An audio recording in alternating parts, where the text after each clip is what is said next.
Hi everyone, this is the first day of lesson 7.4 plus 7.5. So after this video or before this video, you should have done the exploration, whether you watched the video or whether you were in class.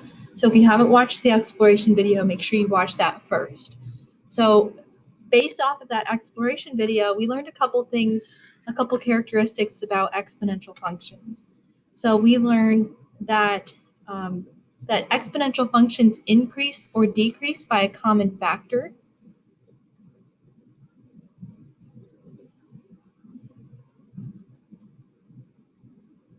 Increase or decrease by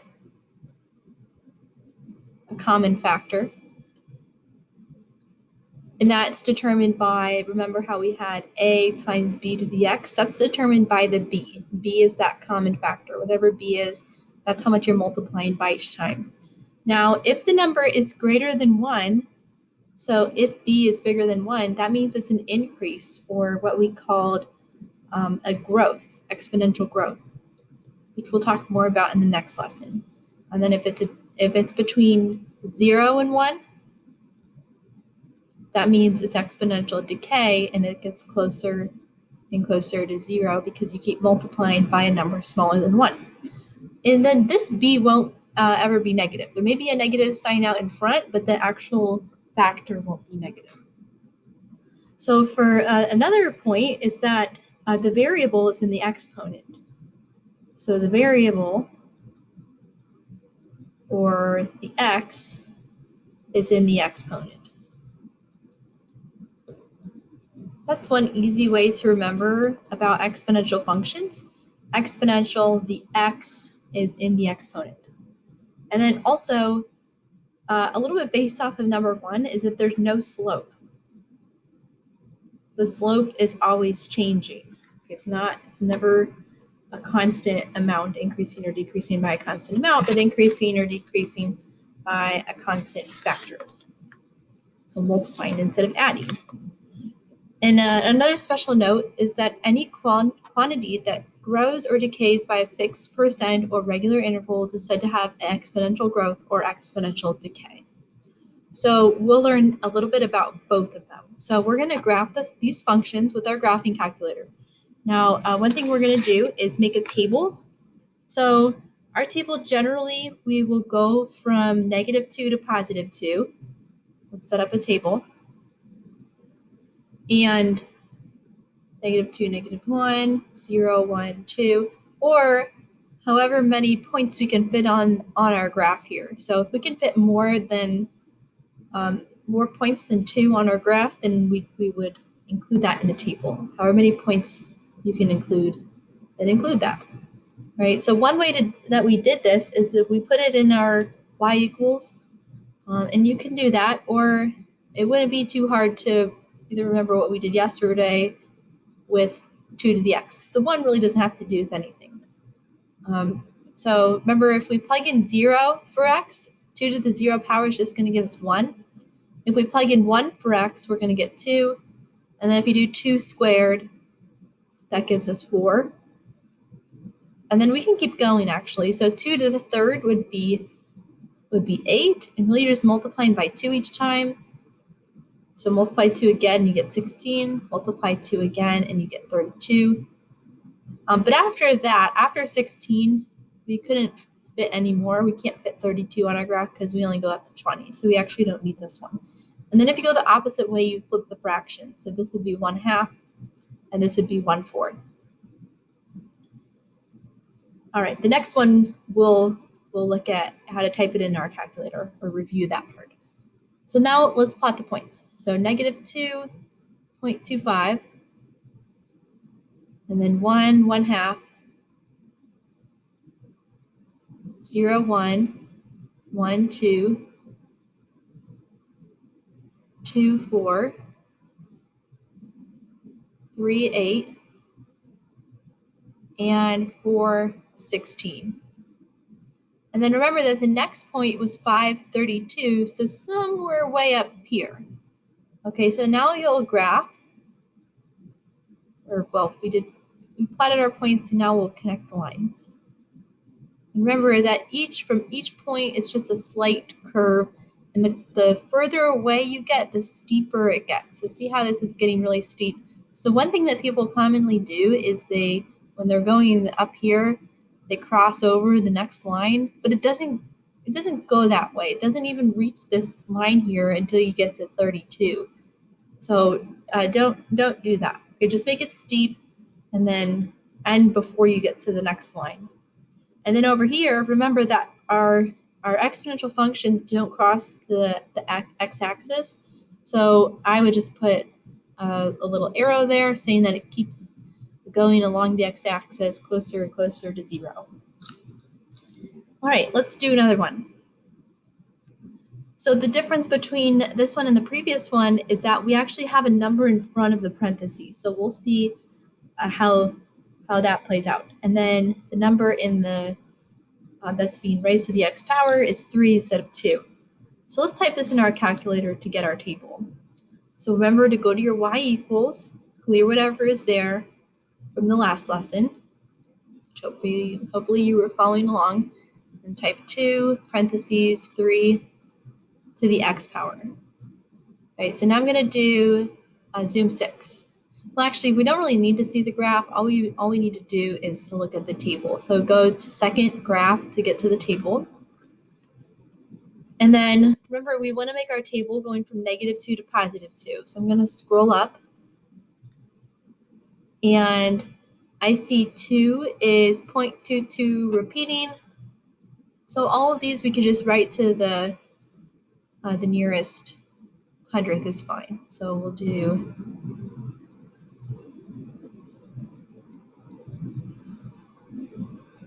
negative xy, -2, -1, 0, 1, and 2. So this is 0.22. The next one is 0.67. The next one is 2. The next one is 6 and 18. And then after that, we can't fit 54, so we would stop there at 2.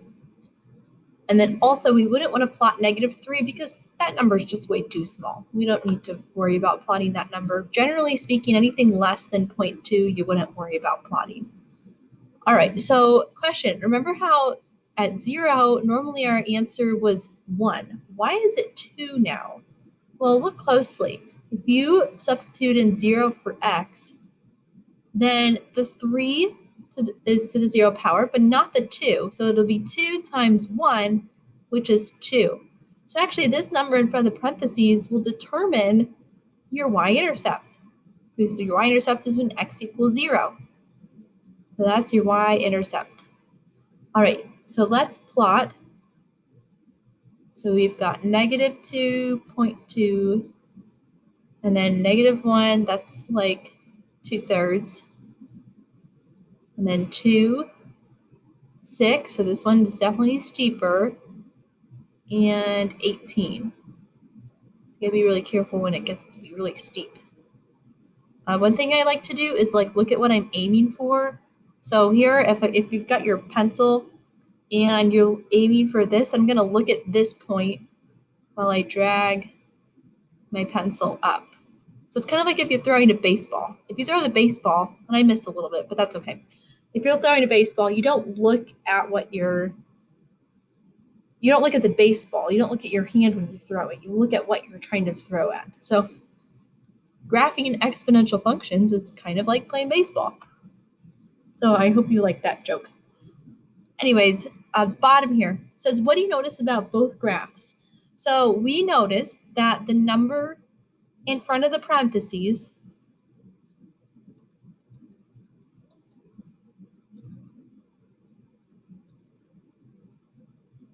is the y-intercept. And which one is steeper? We said that 2 times 3 to the x was steeper because of the 3 is bigger. You're multiplying by 3 each time. All right.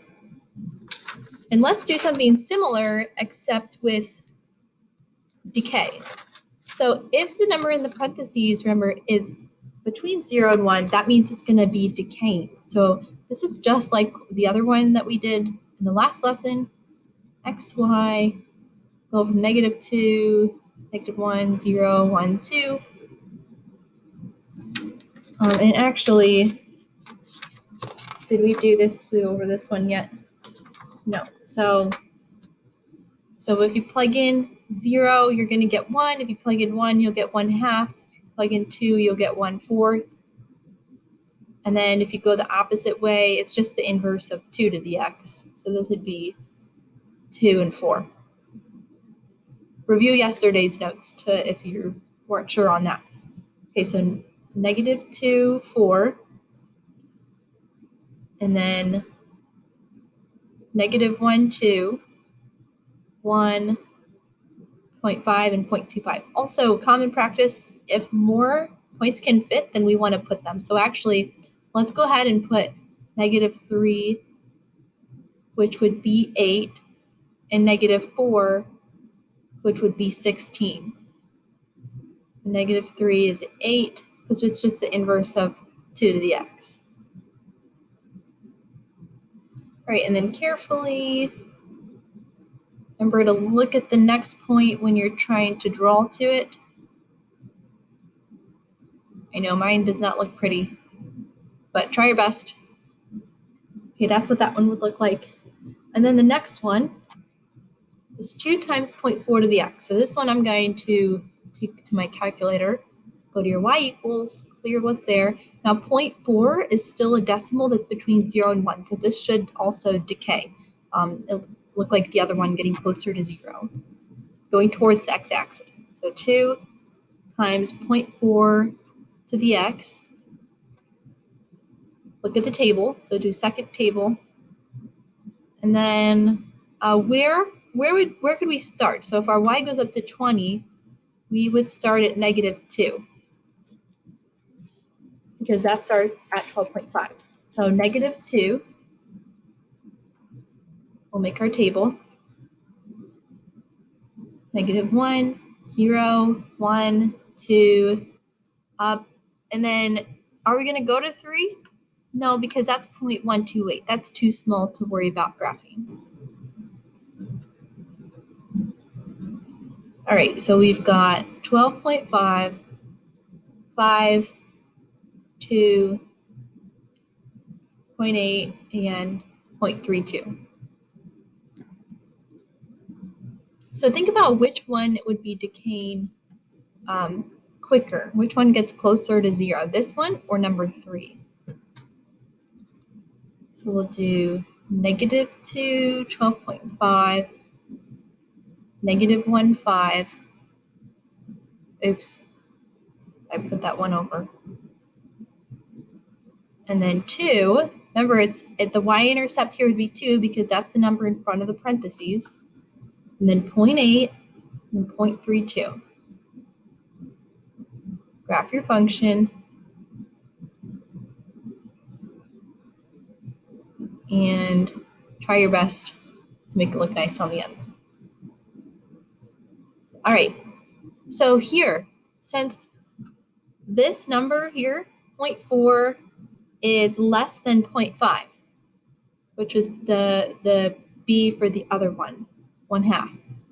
The smaller the number, that means you're multiplying each time by a smaller number. So that means the faster this function is going to get to 0. Remember when we compared 1/2, 1/3, and 1/4, and 1/4 got smaller quicker? That's going to be the same thing here. So for this one, both are decaying. We could say both are decaying. They're decreasing / decaying. And actually both are above the x-axis because they're both positive.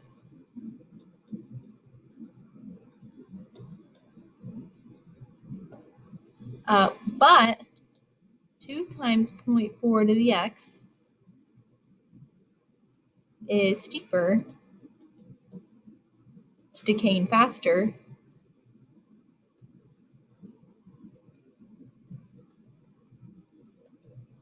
And it has a higher y-intercept.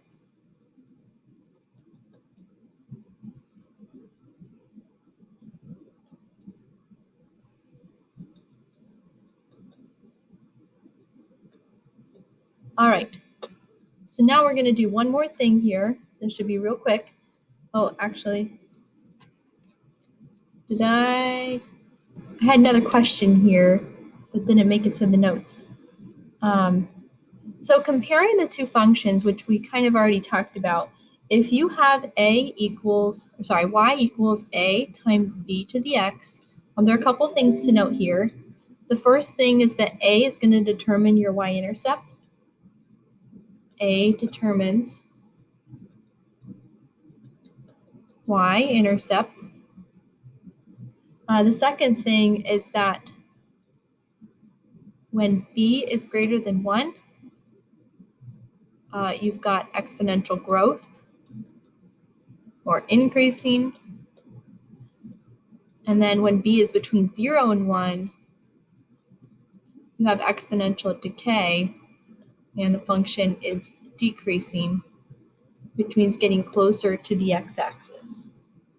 All right, so that is all for this lesson. In the next lesson, we're going to see some more word problems and a little bit more about how can we tell if it's exponential growth or decay, and some word problems on exponential growth and decay. All right, so you guys have a great day.